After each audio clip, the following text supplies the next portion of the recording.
বসো এখানে বসো। আহাম্মক কোথাকার।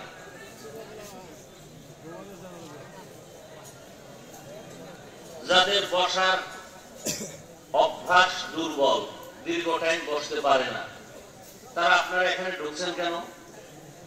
বাহিরে দাঁড়ায় দাঁড়ায় বয়ান শুনতেন, ফাঁকে ফাঁকে গিয়ে বিড়ি টাইনে আবার আসতেন, ভিতরে ঢুকে ডিস্টার্ব করেন কেন?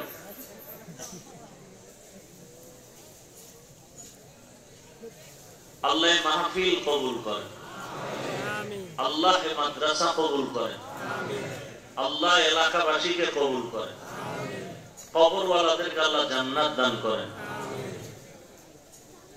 আল্লাহ সুস্থ থাকার জন্য একটা মহা ঔষধ দিয়েছেন।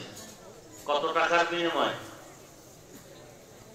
এখন জিজ্ঞেসি না, জবাব দিবেন না কি? ফ্রি। কেমন ঔষধ? পৃথিবীর শুরু থেকে বা মানব জীবনের শুরু থেকে আজ পর্যন্ত ঔষধ কোন চিকিৎসা বিজ্ঞানী, কোন ডাক্তার আবিষ্কার করতে কিয়ামতের আগ মুহূর্ত পর্যন্ত ঔষধের সমান কোন মেশাল, কোন মেডিসিন পৃথিবীর কোন ডাক্তার, কোন চিকিৎসা বিজ্ঞানী আবিষ্কার করতে পারবে? মহা এক ঔষধ, ফ্রি। এটা সমমান কোন ঔষধ নাই, কিয়ামতের আগে আসবে না। প্রত্যেকটা মানুষকে সুস্থ রাখার জন্য আল্লাহ দিয়েছেন। কে দিয়েছেন? ওই ঔষধের নাম হলো রাতের ঘুম। বলেন কি? গোটা দুনিয়ার বিধর্মীরা সেই ঘুমকে জবাই করার জন্য, আপনার অকাল মরণের জন্য একটা অদৃশ্য মরণাস্ত্র হাতে তুলে দিছে। অদৃশ্য মরণাস্ত্র অর্থাৎ এটা আপনাকে ধুকে ধুকে মেরে ফেলতেছে, আপনার খবর নেই, আপনি অনুভব করতেছেন না।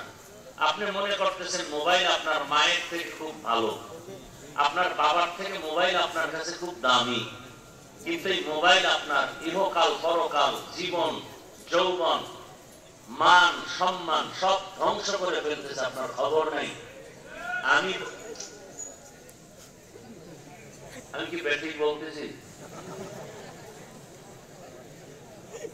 এই মোবাইল কেমন যেন মানুষকে বেয়াদব বানায় দিতেছে। মোবাইল কি বানায় দিতেছে? যেমন এটা একটা বেহেশতের বাগান। রাসূলের হাদিস মতে এই জায়গায় বসার সাথে সাথে সবার গুনাহ মাফ।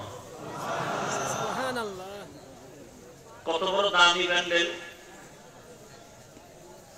সারা দুনিয়ার উলামায়ে কেরাম, মুফতি সাহেবরা একমত, এমনি মনের চাহিদায় কোন কারণ ছাড়া ছবি উঠানো কবিরা গুনাহ, হারাম। বসছেন বেহেশতের বাগানে, করতেছেন কবিরা গুনাহ, কারণ কি? আপনার কপাল এত দুর্বল কেন?